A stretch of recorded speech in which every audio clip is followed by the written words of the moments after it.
Calor, lo llamamos delta H. ¿Sí? Temperatura, en grados centígrados. ¿En qué vamos a medir el calor? Podemos medirlo en joules o en kilojoules, que esa es la medida más común. Vamos a poner en joules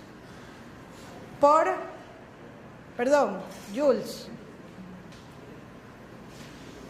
¿Qué es lo que tengo que ver? En este problema dice, calcula el cambio de entalpía para la conversión de 10 gramos de agua, o sea que tengo una masa de 10 gramos de agua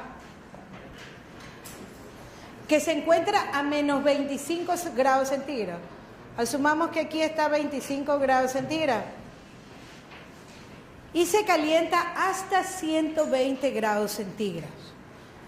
Poniendo, usted va a llegar hasta acá, hasta 120 grados centígrados. Los demás son datos. A una presión constante de una atmósfera. ¿Qué camino tiene que recorrer para ir desde menos 25 hasta 120? O sea, de estos 25 grados centígrados va a tener que calentar ¿hasta cuánto? 0 grados centígrados. Aquí le vamos a llamar a esto delta H1. De ahí viene un calor de fusión que me va a tener que tengo que considerar para el cambio de fase de sólido a líquido. Esto va a ser mi delta H2 a 0 grados centígrados, no ha cambiado temperatura. De 0 grados, ¿hasta dónde voy a ir? Hasta 100. Oiga, más grande. Ay.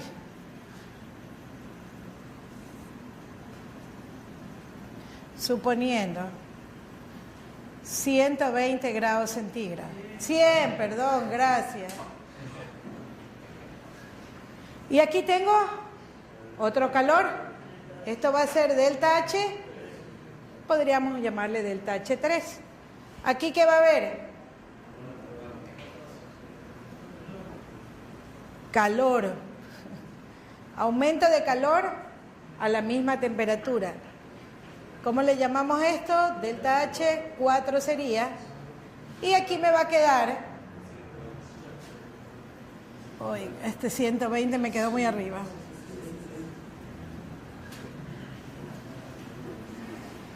Y tengo un delta H5. ¿Todos los puedo medir al mismo tiempo? ¿Calcular al mismo tiempo? No, tengo que hacerlo tramo por tramo, dice.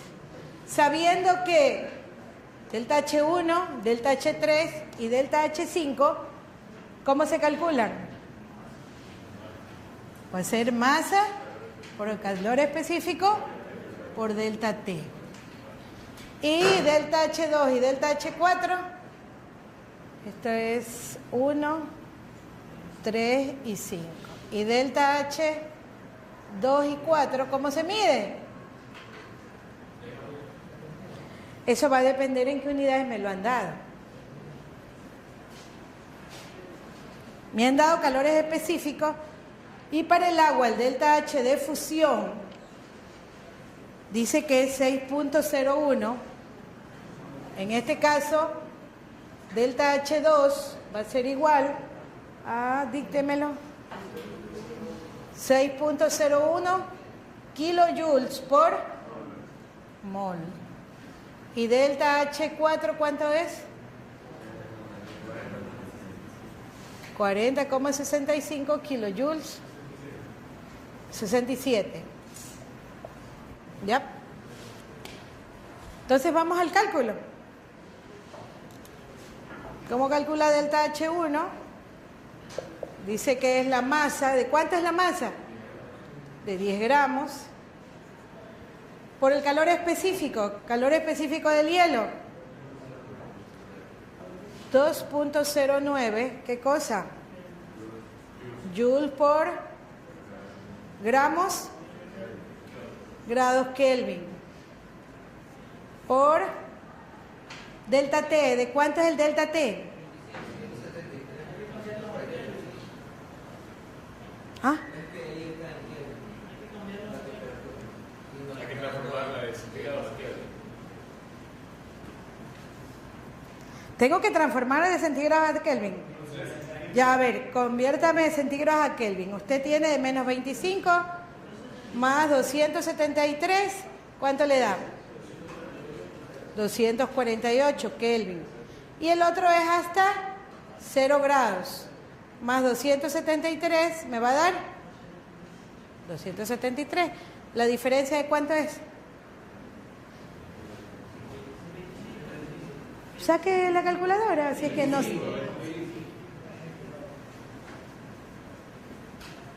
¿Qué es lo que logro ver ahí?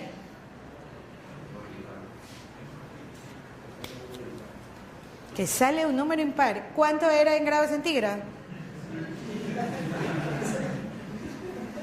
¿Cuánto era la diferencia en grados centígrados? ¿Y entonces? A ver, matemáticamente, si yo le aumento 273 a las dos cantidades, la misma cantidad le estoy aumentando. No importa en qué unidades tenga la temperatura, si en Kelvin o en centígrados, el cambio de temperatura va a ser lo mismo. ¿Estamos?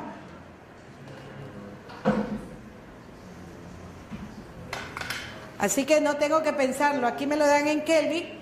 ¿Será cuánto es el delta T? Sería 0 menos 25. ¿Me va a dar? Menos 25 Kelvin. 0 menos 25. Es 0, este de 2. Menos 25, gracias. Y hasta ahí simplifico y me va a dar un valor. Por favor, me ayudan con las calculadoras. ¿Cuánto? ¿No? 20.9 por 25. 522.5. ¿Qué cosa? Joules, correcto. Vamos por delta H2. ¿Qué es delta H2? El resultado me tiene que dar en joules, ¿no? Y lo tengo en kilojoules por mol. ¿Qué tengo que hacer? Primero tengo que eliminar este mol. ¿De dónde voy a eliminar esos moles? Tengo 10 gramos, correcto, 10 gramos de agua. Y yo sé que un mol de agua, 18 gramos, ¿no? Sobre mol. ¿Sí? Esto va a quedar como numerador, ¿verdad? A esto multiplica, ¿qué cosa?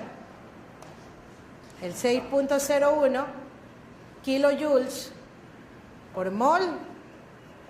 Y ahí ya elimino estos moles que está como denominador, ¿no? Pongámoslo más bonito, para que no se me confunda. Sí, ¿no? Y ahí sí ya simplifico. ¿Y qué me falta? Lo sigo teniendo en kilojoules y este en joules. Y dije yo que lo íbamos a sacar en joules, dividido para 1000. En realidad yo sé que un kilojoule es igual a 1000 joules. ¿Era dividido para 1000? ¿Quién me dijo que era dividido para 1000? Gracias. Por eso yo prefiero usar un factor que me asegura que yo puedo simplificar numerador con denominador y me va a quedar el resultado en una unidad que yo quiero. ¿Cuánto es esto? Correcto.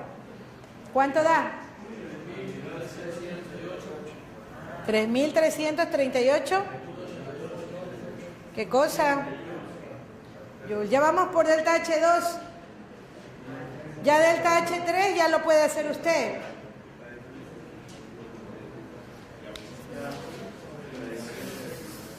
Para que entre en calor. Delta H3, ¿cómo va a ser? Sería de aquí, ¿verdad? Claro.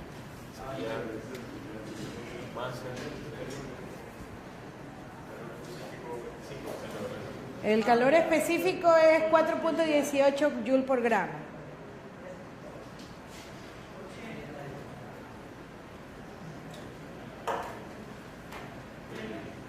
Grados Kelvin. Gramos, grados Kelvin. Al lado del gramos. Al lado de Kelvin.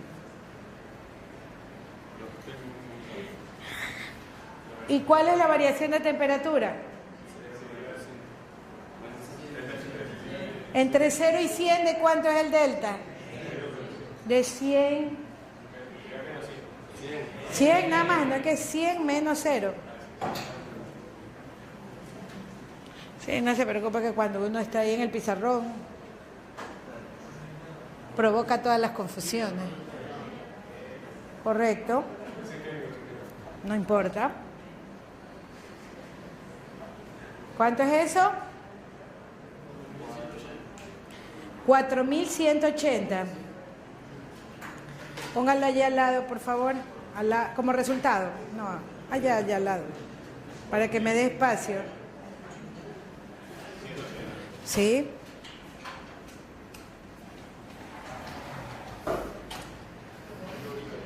El que sigue sería el delta H 4. Un poquito más allácita para que quepa.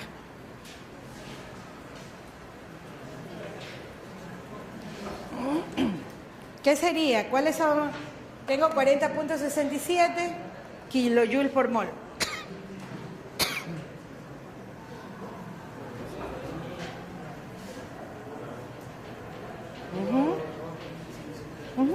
¿Está bien?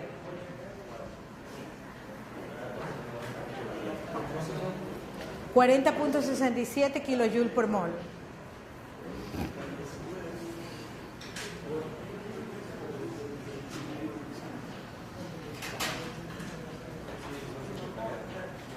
Y ahí los cambios de kilojoule a joule.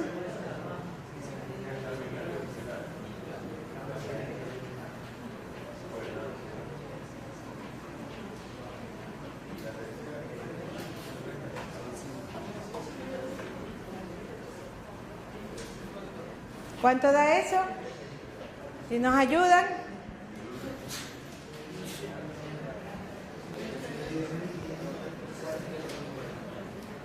$22.544, 22.594.44 joules. Delta H5. ¿Alguien? ¿Me ayuda alguien con el calor específico del vapor? 2.84. 1.84. ¿Qué cosa? Kilojoules por mol o joules. Joule por gramos, grados Kelvin.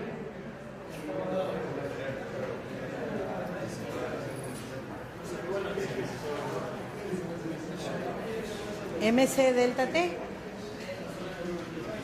¿Cuánto es el delta T? 120 menos 100. 20. ¿Cómo? ¿Ah?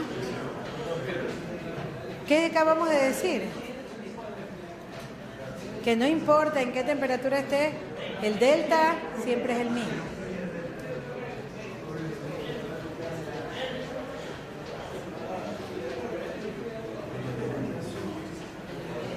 ¿Ya? Simplifica. ¿Cuánto da ese dato?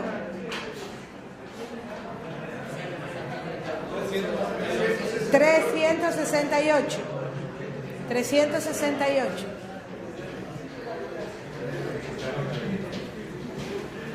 Listo. Ya saqué cada uno de los delta H que corresponden al aumento de temperatura del agua.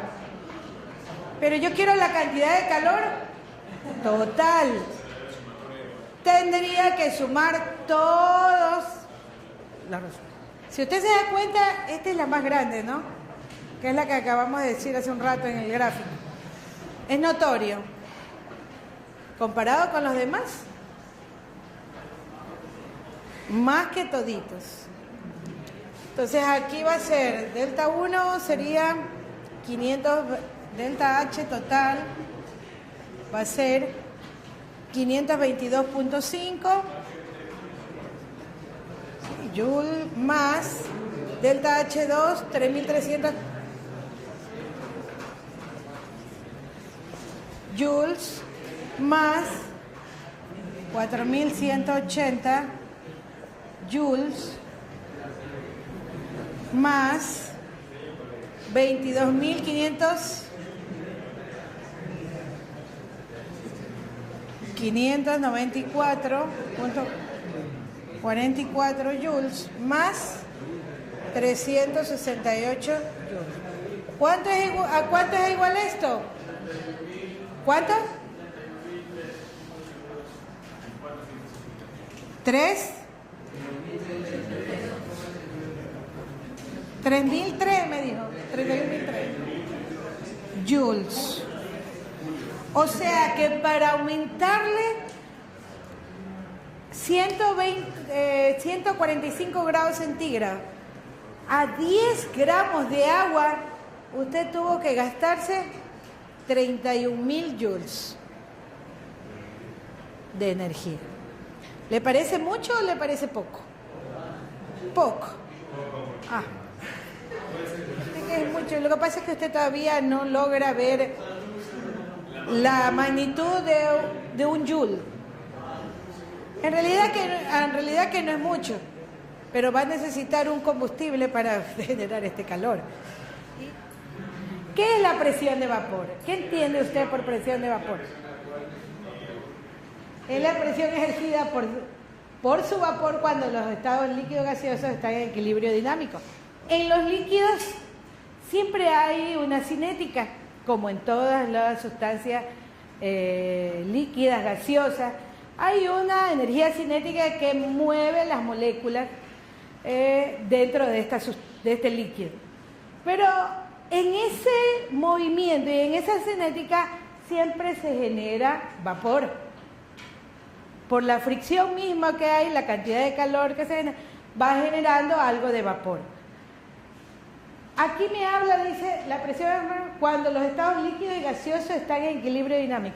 Claro, pero si yo tengo un líquido metido dentro de un frasco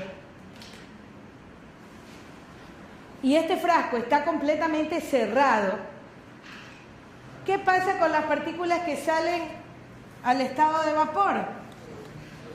Se chocan con las paredes. Usted tiene un recipiente cerrado, tiene su líquido, está lleno de partículas. Y sabe que lo que le estaba diciendo, que por la cinética que tiene, hay algunas que van a llegar aquí a la superficie y van a superar la superficie. Cuando la superan, ¿en qué se convierten? En vapor. Pero obviamente el vapor, como ustedes dicen, va a chocar también con las paredes y con las demás partículas que se encuentren ahí. ¿Qué le va a pasar a ese vapor tarde o temprano?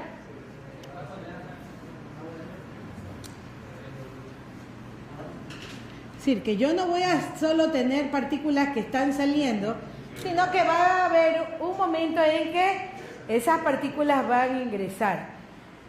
Se va a establecer un momento en que la velocidad con que salen las partículas, ¿no?, al estado de vapor va a ser igual a la velocidad con las que regresan al estado líquido.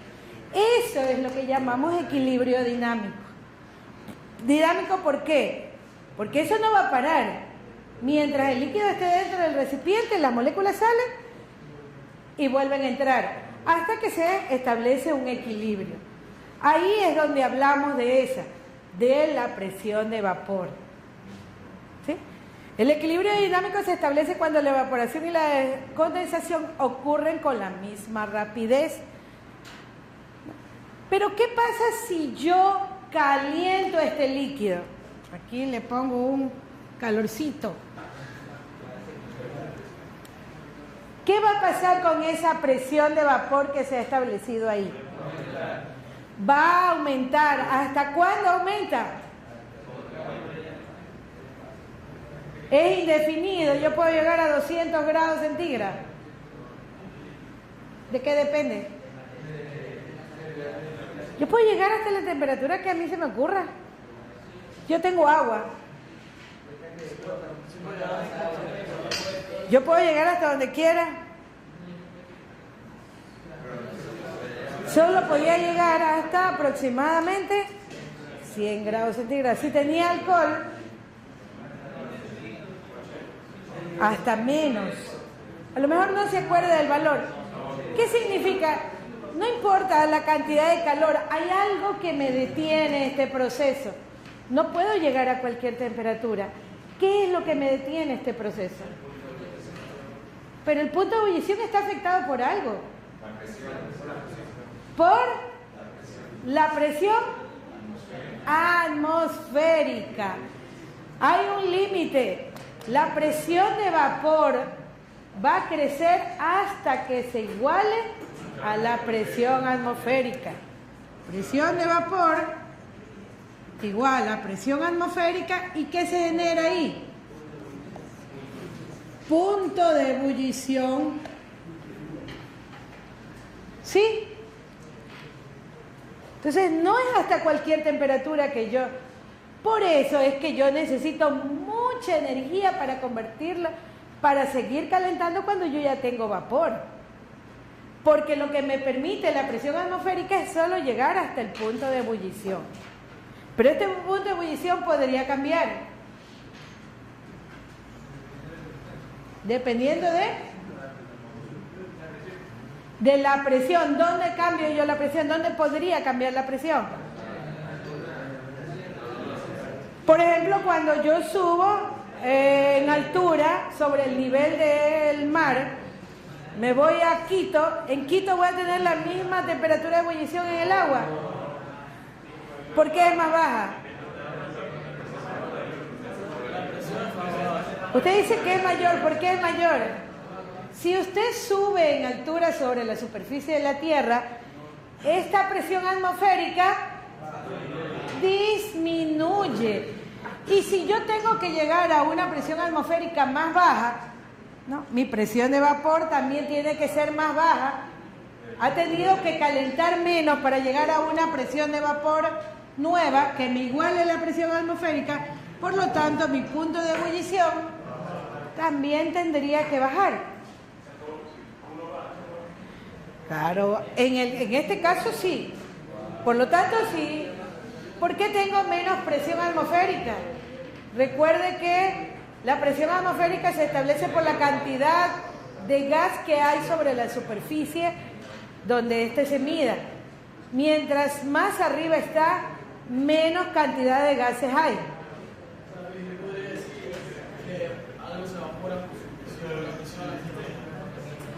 Por la presión atmosférica. Pero si yo cambio esta presión, porque es posible de que cambie esta presión atmosférica para arriba. ¿Cuándo? ¿Para?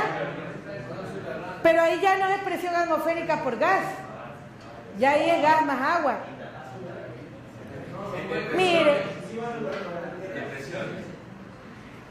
podría ser en depresión, es decir, más abajo del nivel del mar. No, sí hay cavernas debajo del mar. No es así. Pero este principio es el que sirve para trabajar a nivel industrial. ¿En qué momento?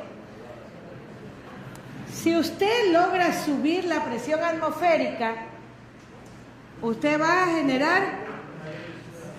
a tener que generar mayor presión de vapor para que, si se igualen estas, también logre tener yo puntos de ebullición más altos. ¿Y para qué quiero tener yo puntos de ebullición más altos? Los alimentos, todos, usted los come, ¿no? Porque están suaves. Además de porque tiene hambre. Pero ¿cómo los suaviza? ¿Por qué los alimentos están duros y no están suaves, listos para comerse? Porque la mayoría ha perdido el agua. Están deshidratados y usted lo que hace es hidratarlo al cocinarlo. ¿Qué hace? Hay unos que se hidratan más rápido y hay otros que menos rápido. Por ejemplo, una papa usted la hidrata en 15 minutos máximo y ya está, tiene una papa suave. Pero los granos, por ejemplo, unos frijoles, usted se puede pasar 2, 3, 4 horas para que recién comiencen a hidratar, a ablandar. Eso no se puede dar el lujo a una industria, porque la industria ya no trabaja con una ollita, ya trabaja con una ollota, dice la señora olla. Entonces ya la velocidad a la que va a cocinar va a ser más lento, si es que yo solo admito el punto de ebullición normal. Yo necesito cocinar a más altas temperaturas para hidratar más rápido. Eso se hace en lo que se llaman, por ejemplo, ollas de presión. Pero es peligroso. Usted crea una atmósfera especial, completamente sellado el equipo, para generar esa atmósfera especial, aumentar la presión y lograr que mi punto de ebullición supere los 100 grados centígrados. Cuando yo estoy por arriba de 100 grados centígrados, significa que todavía tengo líquido. Y mis alimentos se cocinan en líquido, no en vapor necesariamente. ¿Se entiende la diferencia? En un líquido más caliente.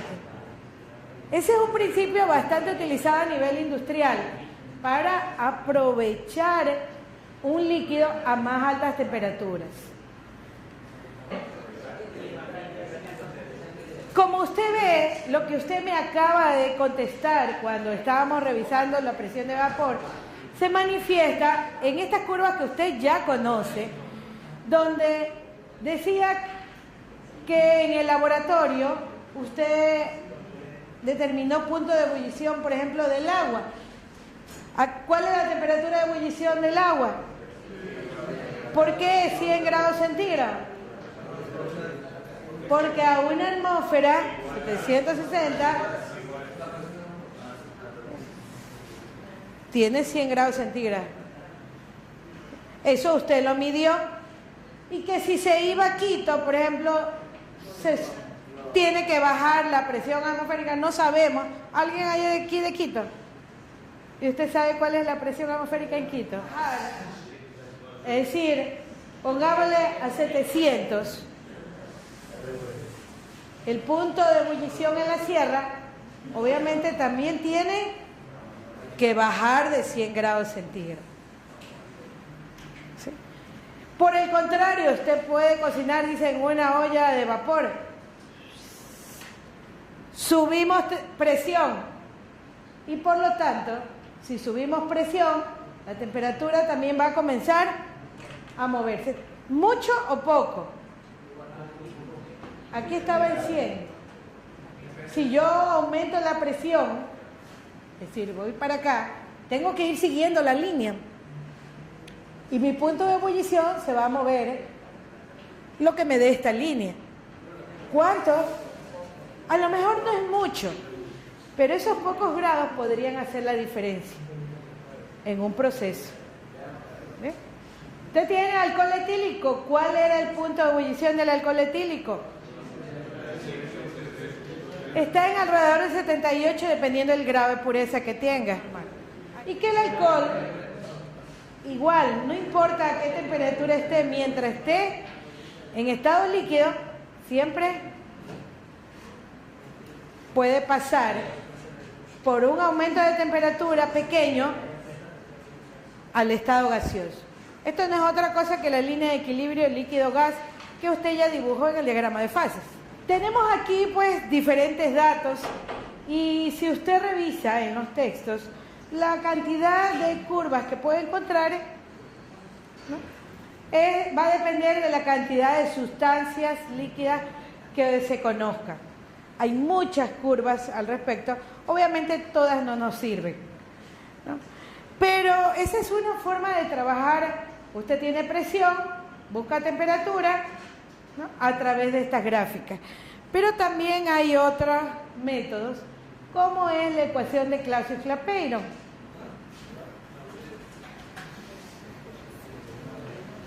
¿No? Como siempre, unos señores que nos aportan con conocimiento. Y dice que cuando se trabaja con dos variables, tales como presión de vapor y temperatura, es preferible trabajar en funciones lineales, en líneas rectas. Veamos cuál es la ecuación de Clausius-Clapeyron. Dice que relaciona presión con temperatura y hay un dato extra que nos pone en la ecuación, que es el calor molar de vaporización. Ya conoce el calor de vaporización, calor molar de vaporización, dado en función de mol, más una constante. ¿R qué cosa es? La constante universal de los gases. Efectivamente, porque estamos hablando de presión, de vapor, estamos hablando de gases. ¿Ah? Por lo tanto, la relación se relaciona con la ecuación de los gases. Esta es la ecuación de Clausius-Clapeyron ya más extendida. Y la idea es linealizar esta relación de presión y volumen, presión y temperatura, ¿no? Considerando que el logaritmo de P estaría en mi eje de las Y, en mi ordenada, delta H vaporización sobre R sería mi pendiente, el inverso de la temperatura sería mi abscisa, más la constante. ¿Cómo encuentro la constante en una ecuación de la recta? Muy bien, sí sabemos entonces. ¿Sí? Linealizamos, dice, a través de esa expresión. ¿Para qué se usa la ecuación de Clausius-Clapeyron? Como dice ahí, para tres tipos de cálculos. Para predecir la presión de vapor de un líquido a una temperatura determinada, suponiendo que no tenga una gráfica como la que mostrábamos para el agua y el alcohol. Puede ser que no tenga datos, que tenga, por ejemplo, en un laboratorio y logre conseguir un dato o dos datos. A partir de la ecuación de Clausius-Clapeyron, usted puede, como linealiza, usted puede extrapolar de la línea y puede sacar o predecir el comportamiento de esa sustancia. Determinar la temperatura a la cual el líquido tiene presión de vapor específica, que sería lo contrario de esto, o evaluar la cantidad de calor de vaporización a partir de la determinación de presiones de vapor a distintas temperaturas.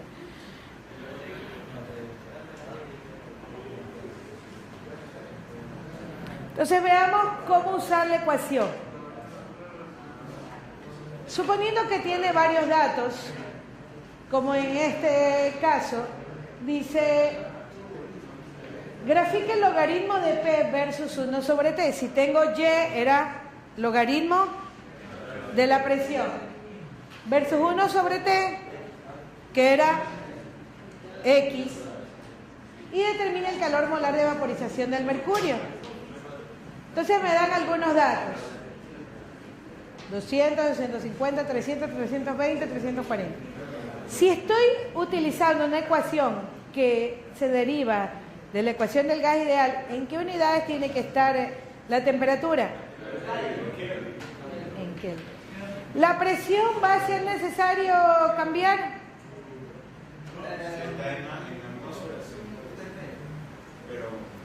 Depende, ¿de qué depende? La presión va a estar.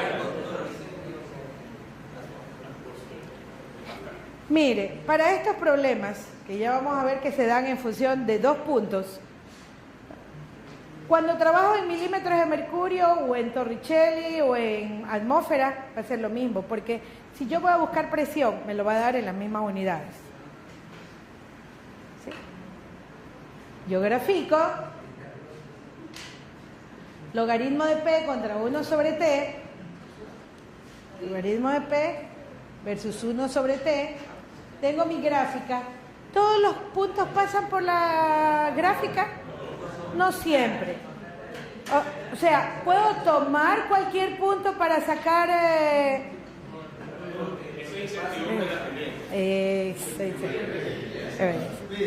¿Dónde está el calor de vaporización que me está pidiendo en la ecuación? Dice que esto era...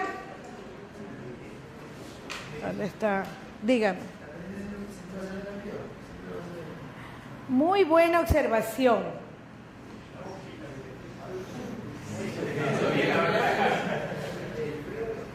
Veamos. Usted se puede contestar esa pregunta. ¿Cómo es la ecuación? ¿Qué dijimos? El logaritmo de P es igual a menos delta H sobre R por 1 sobre T más C. ¿Qué es lo que usted va a sacar ahorita? ¿Qué me pidieron en el problema? ¿Alcanzó a leer bien? ¿Perdona? Me pide determine el calor molar de vaporización del mercurio. ¿Para qué yo grafiqué?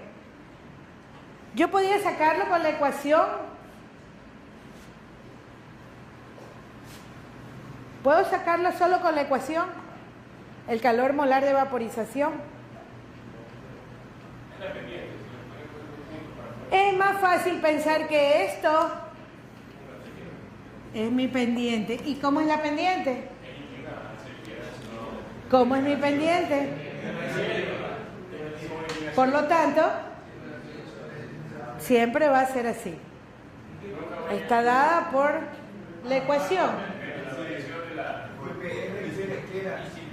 La constante del gas ideal, pero aquí vamos a usar otra constante dada en función de energía porque tenemos delta H en joules.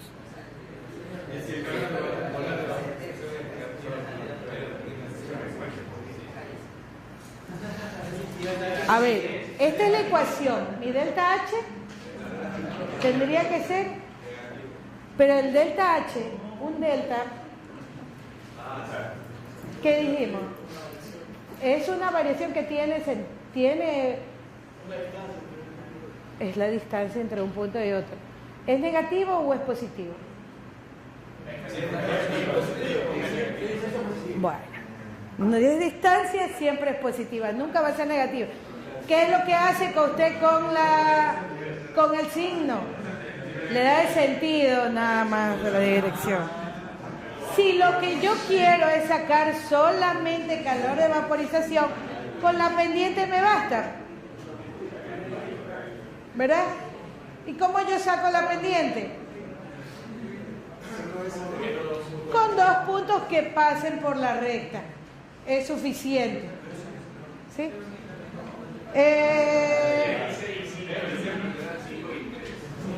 ¿Cuáles puntos utilizó? Utiliza este y utiliza este. Donde M le resulta menos 1814.3. Menos. Preferible. Mire, es costumbre de todos los chicos tomar cualquiera. Es más, les pedimos grafique y la grafica porque se lo pide, pero nunca toman 2 puntos. Entonces, ¿qué pasa con los resultados?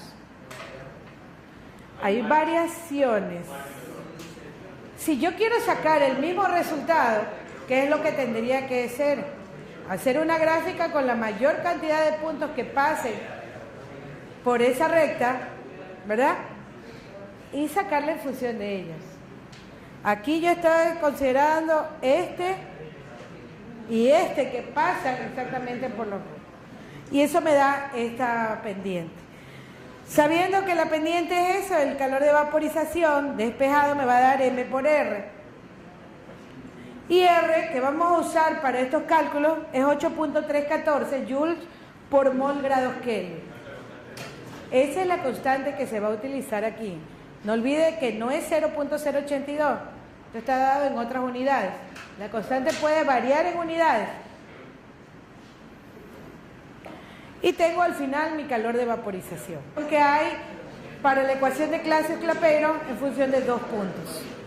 Logaritmo de P1 sobre P2 es igual a menos delta H sobre R, 1 sobre T2 menos 1 sobre T1, que esa va a ser su ecuación al final si no quiere usar la gráfica.